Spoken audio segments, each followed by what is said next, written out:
Assalamualaikum Pak Ustadz. Saya mau bertanya mengenai kehidupan manusia yang sudah meninggal.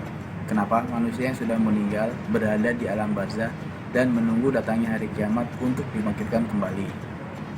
Lalu, seperti apa sih kehidupan di alam barzah? Terima kasih.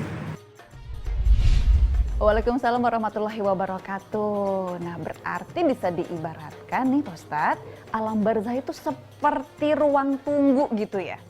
Ini penjelasannya soal alam barzah ini gimana, Ustadz? Ya, para pemirsa yang saya cintai, disebutkan dan diyakini oleh kita semua umat Islam bahwa kematian itu pasti. Alam kubur itu pasti.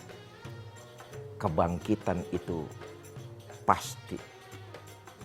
Karenanya kita disuruh beriman kepada hal-hal yang gaib. Memang kalau bicara soal alam kubur, ini tidak bisa ditinjau dari logika, dari rasio, apalagi melalui penelitian. Alam kubur tidak bisa dilakukan lewat penelitian, karena itu sifatnya gaib dan hanya ilmu Allah saja yang tahu. Eksat tidak bisa menjangkau itu. Penelitian tidak sanggup mengarah ke situ. Apa sebab? Karena belum pernah ada satu penelitian tentang hal-hal tersebut. Persoalannya kemudian para pemirsa, memang kalau bicara soal alam kubur, alam barzah, akhirat, bukan cuma zaman sekarang saja orang banyak yang nggak percaya. Tapi di zaman baginda kita Nabi besar Muhammad SAW sudah banyak yang nggak percaya dengan alam kubur, alam akhirat. Satu contoh misalnya Mbak Rahma adalah Al-As bin Wa'il dan Ubay bin Ka'ab. Mereka gembong-gembong kafir Quraisy ketika itu.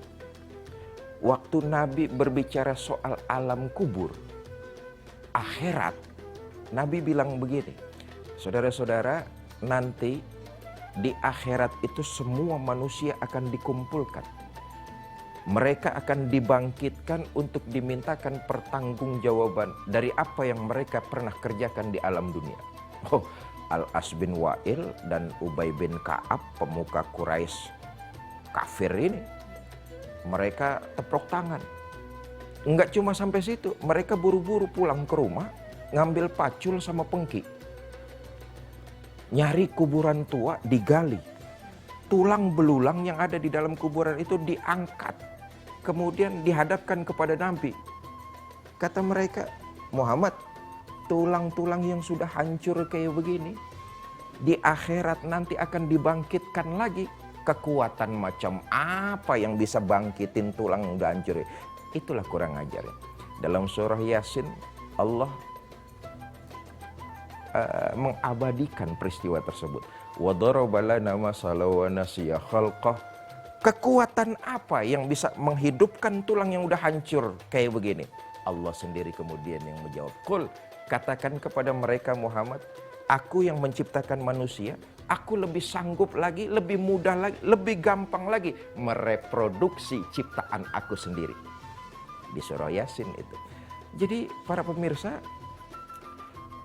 alam barzah, alam kubur, kita semua pasti akan melewati fase itu. Kenapa sih persoalannya kemudian mesti ada penantian? Kenapa enggak langsung dihisap, ditentukan sorga atau neraka? Para pemirsa, ketahuilah alam kubur sesungguhnya pintu kebahagiaan dan kesengsaraan. Sebab apa? Di alam kubur manusia bisa mendapat nikmat, manusia bisa mendapat azab. Mendapat nikmat ketika perbuatan baik yang dia lakukan di alam dunia. Di alam kubur dia mendapat nikmat. Tapi ketika dia berbuat jahat di alam dunia, maka dia di alam kubur mendapat azab. Bukankah ketika mayit sudah diletakkan ke dalam kubur, datang malaikat Munkar dan Nakir menanyakan kepada mereka, man rabbuka, wa man nabiyuka, wa ma imamuka, dan seterusnya. Pertanyaan-pertanyaan ini bisa dijawab kalau amalan-amalan di dunianya amalan baik. Tapi kalau amalan buruk, ya tentu si mayit tidak akan bisa menjawab pertanyaan malaikat tersebut. Kalau dia sanggup menjawab karena amalnya amal baik ketika hidup di alam dunia, nikmat kubur tuh. Tapi kalau dia tidak sanggup menjawab karena di dunia melakukan amalan-amalan jahat, siksa kubur. Sampai kapan? Sampai datangnya yaumil kiamah. Sampai datangnya hari kiamat. Nah, persoalannya kemudian, Mbak Rahma, masa dan waktu di alam kubur dengan di alam dunia sangat beda, sangat panjang, sangat jauh. Satu hari di alam dunia, 5.000 tahun di alam kubur. Kalau nikmat kubur, karena banyaknya amal baik yang dikerjakan di alam dunia, enak nunggunya dapat nikmat kubur. Tapi kalau orang jahat, hidup selalu melanggar perintah-perintah agama, kemaksiatan, dosa, durjana yang selalu dia lakukan, maka siksa kubur menanti. Rentang waktu perbedaan masanya, satu hari di alam dunia, 5.000 tahun di alam kubur. Sampai kapan? Datangnya hari kiamat nanti. Wallahu a'lam.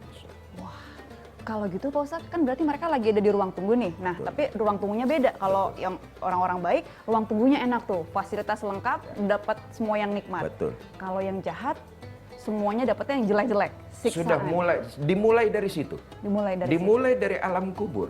Ketika dia berbuat baik karena mampu menjawab pertanyaan malaikat, nikmat kubur. Bahkan dalam satu riwayat, malaikat kemudian setelah si mayit menjawab pertanyaan tersebut, malaikat kemudian berkata kepada si mayit, kamu benar, jawaban kamu benar, karena kamu hidup banyak melakukan ibadah kepada Allah. Kemudian malaikat tersebut berkata, naumatal arus, tidurlah kamu sebagaimana tidurnya pengantin baru. Wah, tidurnya pengantin baru. Ini nikmat kubur ya. Yeah. Tidurnya pengantin baru itu kan nggak terasa. Tahu-tahu pagi saja, tahu-tahu kiamat saja, nggak terasa. Tapi kalau si mayit ini orang yang maksiat kepada Allah, ditanya mereka nggak jawab karena amalannya buruk, ya sudah. Penuh dengan siksa, penuh dengan azab, dimulai dari alam kubur, belum memasuki akhirat, azab yang sesungguhnya. Kita tafsirkan sebagai pengingat untuk kita aja. Pengingat.